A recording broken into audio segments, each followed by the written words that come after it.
Good day, RGV. Today on Valley Vida, we're breaking down new tools for students, parents, and teachers on Google so that they can all have a successful new academic school year.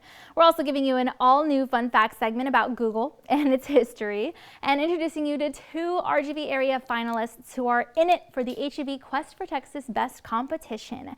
There's honestly a lot to unpack here, so let's get to it. The show starts right now.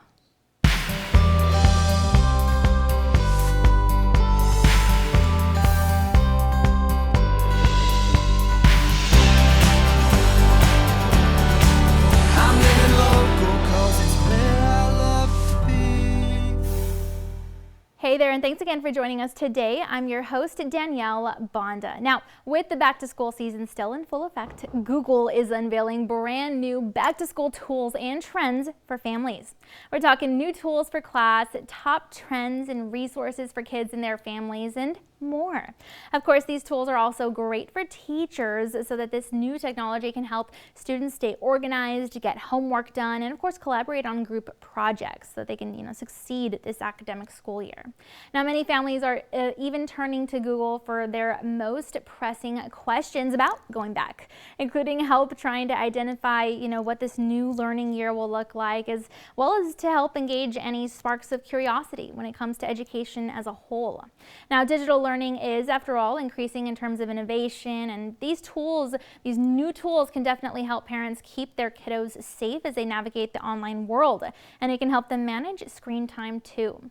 So for the latest on the back-to-school trends, tools, for students and resources for parents and students, we spoke with a Google technology expert. Go ahead and take a look.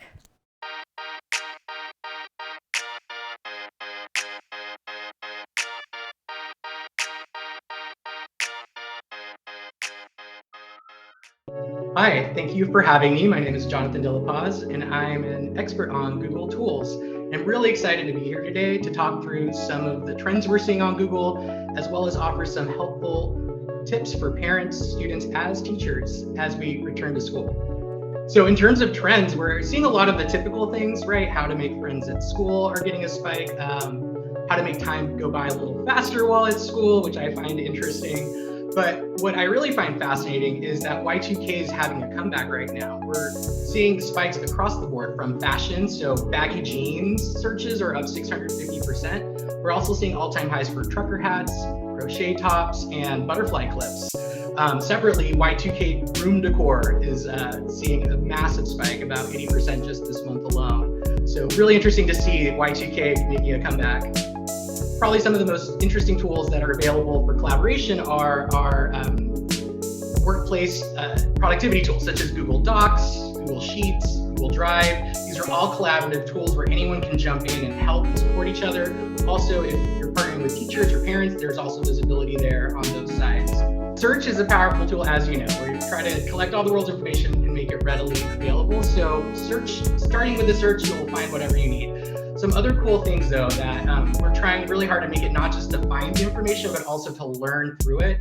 So one of my favorite things is now math solver. So basically, let's say you have a math problem, like x squared minus 2x plus 1, and you want to find learn how to solve for it, not just find the answer. If you type it in your search on Google search, it'll actually not only give you the answer, but it'll give you step-by-step directions on how to get there. So it's a really powerful tool. If you're struggling with the typing in the equation, you can use Google Lens on your Google app and just take a picture of the equation and it'll magically transport it into the search bar for you. Yeah, so for family, I think something that's helpful for teachers and families are, we have this page called Google Arts and Learning, and it's this really big, wonderful place. You find everything from games to experiments, but the idea here is interactive. And one of my favorite things is virtual field trips. So we've partnered with 2,000 institutions across 80 countries and basically have an interactive, immersive. You can take a field trip to somewhere like the Smithsonian and the kids can really go in and have that real tactile experience. Separately, there's also over 60 plus lesson plans already embedded in there. So that might help either parents teaching at home or teachers looking to spruce up their lesson plans. Honestly, we try to make it simple. So Google search, whatever you're looking for. For example, let's say you're working on chemistry, you could look up periodic table.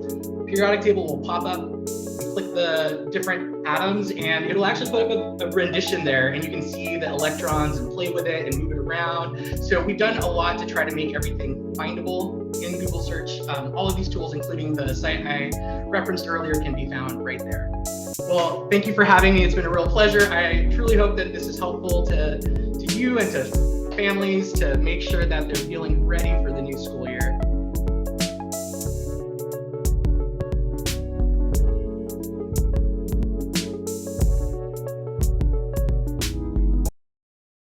And since most of us use Google literally on a daily basis, we thought it'd be fun to take a look at some of the most interesting facts about the company. Although we tend to think of Google as a giant tool rather than a business, but let's dive in.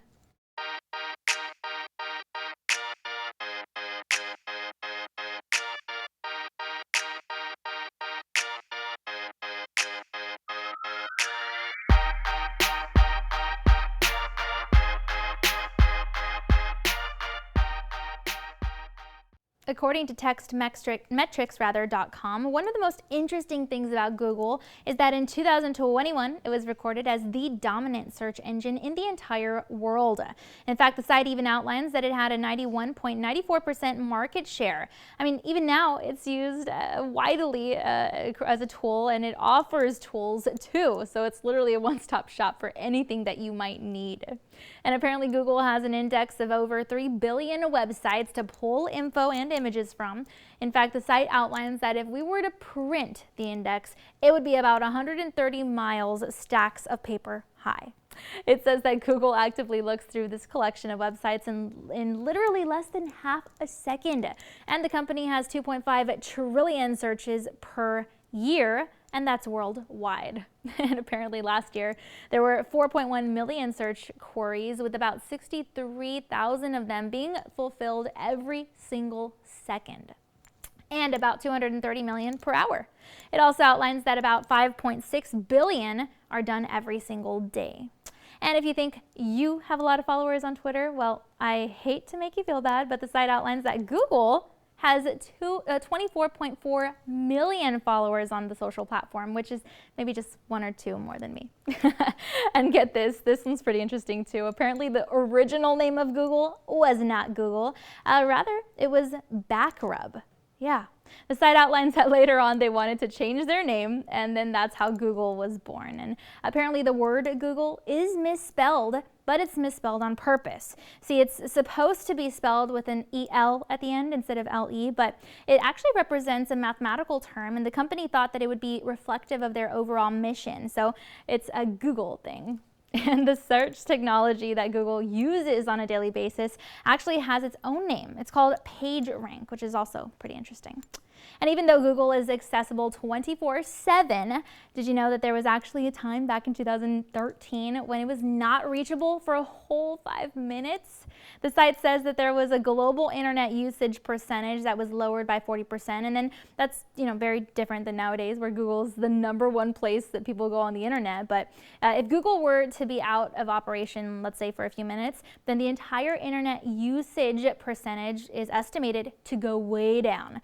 That's just what the research shows. It's crazy that Google is so successful. But in the year of 1997, the search engine was actually looking to sell everything they had to Yahoo, and they offered a price of $2 million. But Yahoo didn't end up taking the deal. But later on, they came back with an offer of $3 billion, and then that time it was Google that didn't take the offer. So it's interesting to learn about that part of the history, and of course witness how far they've come now. And many social media platforms even use Google links so much within their own databases and their own companies that it contributes to a large portion of Google's user coverage as well. In fact, the site says that the first ever tweet that was sent by Google as a Twitter user was, "I'm feeling lucky." You might have heard that one before, but in binary code, which is pretty unique. And the site even outlines that Google is so used and so versatile that they actually have their own homepage available for easy access and usability for users from all across the globe. You might have known this one. In fact, it can be opened in 80 different languages.